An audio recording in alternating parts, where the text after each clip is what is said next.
제63차 최고위원회 회의를 개최합니다.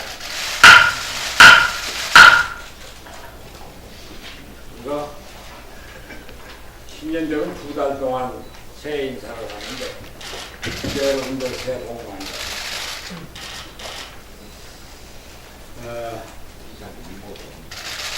트럼프 미국 대통령이 제2차 북미 정상회담 개최를 공식화한 이후에 이를 위한 실무 협상의 속도감 있게 진행되고 있습니다. 지난 3일 방한한 스티븐 비건 대북정책 특별대표가 사흘 동안 이례적으로 평양에서 국수와 실무 협상을 하고 있습니다.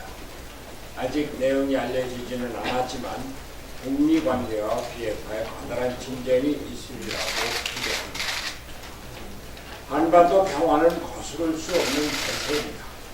비핵화 프로세스의 시간표 도출이라는 현실적 과제가 남아있는 것이 사실이지만 베트남에서 열리는 제2차 북미 정상회담을 계기로 한반도에 평화의 새로운 물결이 분위기되기를 기대합니다. 그러나 모든 게 하루아침에 이루어지지는 않습니다. 시간이 걸릴 수밖에 없습니다. 지나친 기대는 건물이며 정부는 조급 중에서 벗어나 차근차근 미래를 준비하기 바랍니다. 한미 간의 방위비 분담금 협상이 타결되기는 했지만 국민들 사이에 확산되고 있는 안보 불안에 적극 대처하는 것이 매우 중요한 과제입니다. 남북관계 진전이 남남 갈등으로 번지면 자칫 수습할 수 없는 상황이 전개될 수 있음에 유의해야 합니다. 북한은 2차 북미 회담이 베트남에서 열리는 의미를 잘 새기고 비핵화와 한반도 통화를 통해 북한의 체제 안정과 경제적 번영을 추구하기 바랍니다. 1986년에 시작된 도이모이 개혁이 베트남의 개혁 정책으로 시장 경제를 일으키고 이를 통해 경제적 번영을 일으켰습니다. 또한 이것이 정치 체제의 변화 없이 정치적 안정을 가져왔습니다. 이러한 점을 생각해서 북한도 북미 회담 또 남북관계 개선을 통해서 개혁 개방을 준비하기 바랍니다. 우리 정치권 일각에서 북미 정상회담의 개최에 대해서 신북풍이라고 하는 시대착오적인 용어까지 사용하면서 비판을 하고 있는데 이런 일은 있어서는 안 됩니다. 이 역사적 전환기에 냉전 시대의 수구보수적 대북관으로 국민 여론을 분열시키는 행위는 반드시 국민의 심판을 받게 될 것입니다. 이러한 가운데 문재인 대통령은 남북관계에 매달리는 모습에서 벗어나서 설 이후 첫 행보로 국내 대표적인 벤처기업 대표들을 청와대로 초청해서 간담회를 갖는 등 경제 행보를 이어가고 있습니다. 한 달 전에는 기업이 200명을 청와대로 불렀고 다음 주에는 소상공인 자영업자들도 부른다고 합니다. 잘하는 일입니다. 국민들은 하루하루가 살기 힘들다고 아우성인 만큼 대통령은 국민들의 경제에 관심을 기울여야 합니다. 실제로 우리 경제 상황이 나날이 악화되고 있습니다. 산자부 발표에 따르면 지난 1월 수출이 전년도 동기간 대비 5.8% 감소하였으며 27개월 만에 2달 연속 감소세를 기록했다고 합니다. 무엇보다도 수출 부진이 우리 경제의 주력 산업인 반도체의 수출이 급감에 따른 것이라는 사실이 더욱 우려스러운 부분입니다. 올 1월에 반도체 수출은 전년 대비 23.3%나 급감했습니다. 사실상 국내 총생산 증가율에 견인차 역할을 해온 반도체 수출의 부진은 한국 경제 전체의 위기로 이어질 수 있다는 것이 경제 전문가들의 의견입니다. 이제 대통령과 정부는 경제의 실질적인 문제를 해결하는 데 앞장서야 합니다. 기업인들을 만나서 애로를 청취하는 데 그치는 것이 아니라 이들이 제기하는 문제를 들어주어야 합니다. 어제만 하더라도 기업인들은 국내 벤처의 역차별을 호소했고, 이승건 비바리퍼블리카 대표는 주 52시간 노동시간 제도가 빠르게 성장하는 기업에게는 또 하나의 규제라고 호소했습니다. 이러한 문제에 대해서 문재인 대통령은 답을 내놔야 합니다. 청와대 대변인의 브리핑에서도 이에 대한 대통령의 답은 없었다는 것이었습니다. 문재인 대통령은 취임 직후부터 혁신성장을 말해왔지만 어제 간담회에 참석한 벤처기업인들은 여전히 산적한 규제와 반기업 정서에 대한 불만을 토로했습니다. 대통령은 반기업 정서가 빠른 시간 안에 해소될 것이라고 말했다고 하는데, 보도를 보면 국민연금의 주주권 행사를 통한 경영 참여가 한진 칼에 이어서 다음 타겟은 남양유업이라는 보도가 나오고 있습니다. 반기업 정서의 확대에 정부가 앞장서고 있는 것으로 비춰질 수밖에 없습니다. 문재인 대통령은 보여주기식 홍보형 경제정책이 아니라 기업과 시장에게 실질적인 도움을 줄 수 있는 실사부시적인 경제정책을 보여주기 바랍니다. 지금 문재인 대통령과 정부는 청와대에서 이벤트성 간담회를 개최하는 것에 집중할 때가 아닙니다. 규제개혁과 노동개혁은 우리 경제의 근본 구조를 개혁하여 시장과 기업의 활력을 되찾아줄 방안을 조속히 모색하기 바랍니다. 아울러 국회도 정쟁을 중단하고 경제를 살리기 위해 협력해야 합니다. 어제 여야 3당 원내대표가 2차례 회동을 가졌지만 국회 정상화에는 이르지 못하고 있습니다. 김관영 원내대표가 중재안을 제시하고 국회 개원을 위해서 노력을 했지만 거대 양당의 변함없는 태도에 길이 없었습니다. 민생과 경제는 안중에 없이 전략적인 이유로 국회를 동전시키고 있는 거대 양당은 반성해야 합니다. 지금은 침체 위기에 빠진 경제를 살리기 위해 정부와 국회가 머리를 맞대고 실기를 모아야 할 때입니다. 정부와 거대 양당의 전향적인 자세를 촉구합니다.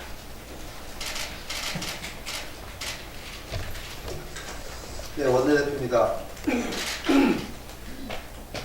어제 여야 원내대표들이 오전과 오후 2차례에 걸쳐서 국회 정상화를 위한 논의를 했습니다마는 결국 합의가 무산됐습니다.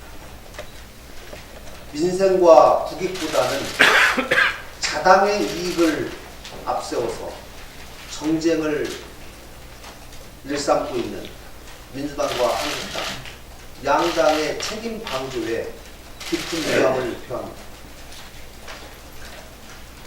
민주당이 민생 경제와 개혁을 챙길 것이라고 말하고 있지만, 그렇다면 왜 그렇게 철저하게 1월 국회를 외면했습니까?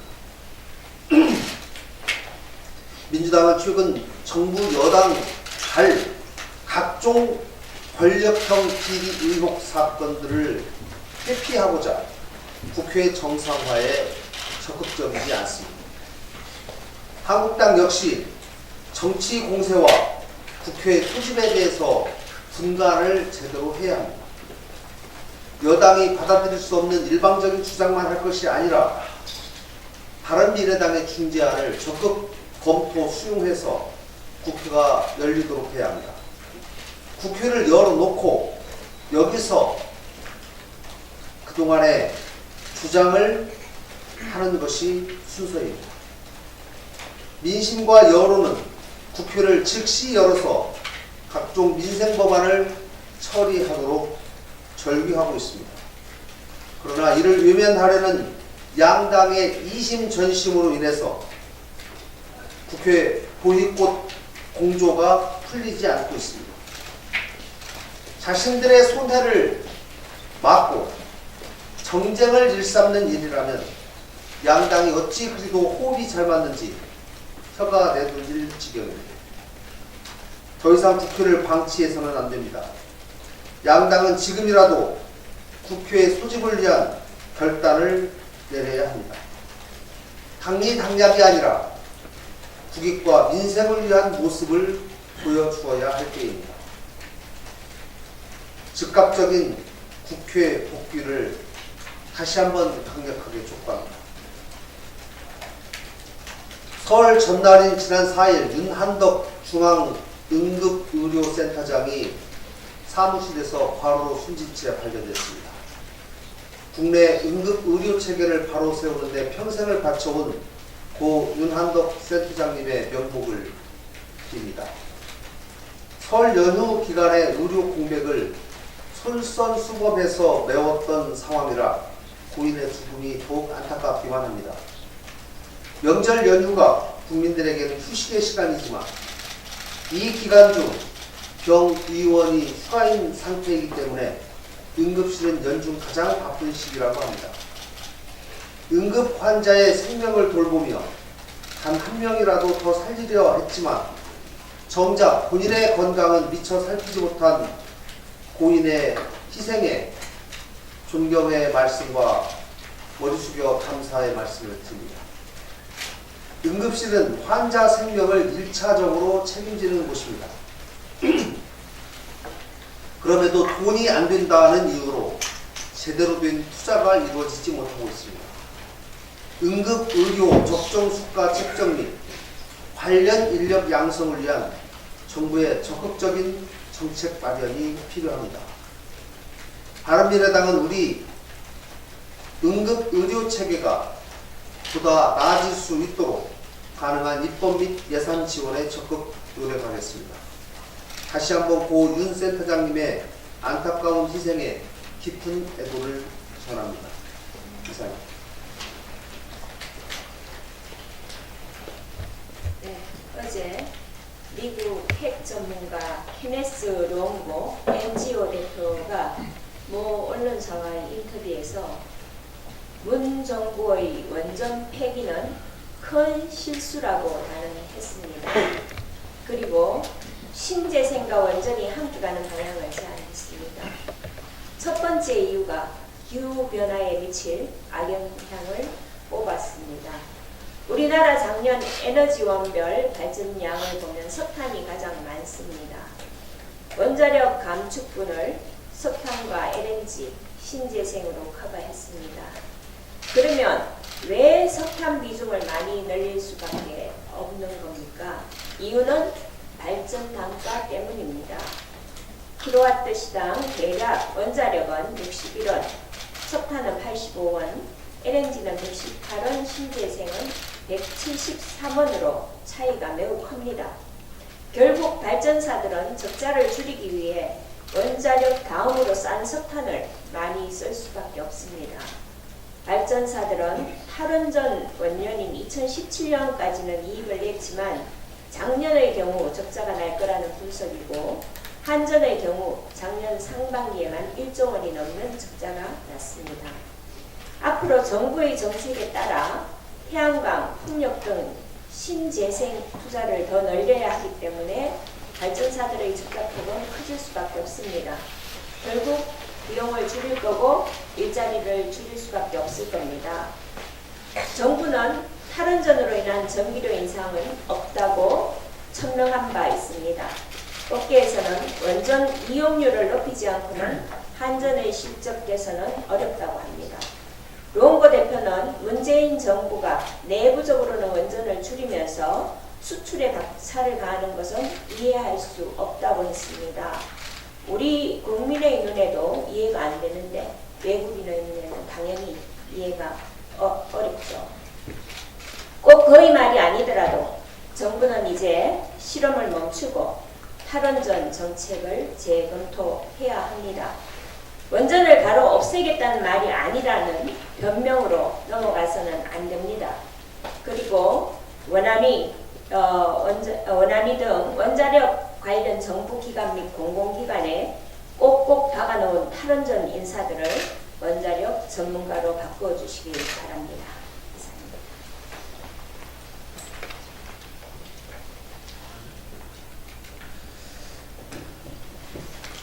최근 정치권에서의 사법부 판결에 대한 비판의 목소리가 도를 넘어섰습니다. 상권 분립의 헌법 체계 속에서 사법부야말로 법치주의의 근간이며 민주주의의 최후의 보루입니다. 최근 사법농단으로 인한 사법부의 신뢰가 추락했다손 치더라도 그 정치적인 비판의 목소리는 자제되어야만 합니다. 민주당은 설 연휴에 도대체 제가 만난 국민들과 다른 어떤 국민들을 만난 것입니까?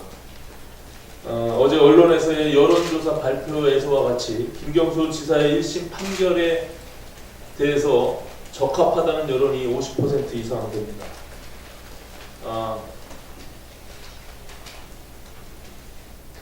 집권 여당은 책임성 있는 자세를 취하며 국민들을 선동하는 그런 일은 금해야 될 것입니다.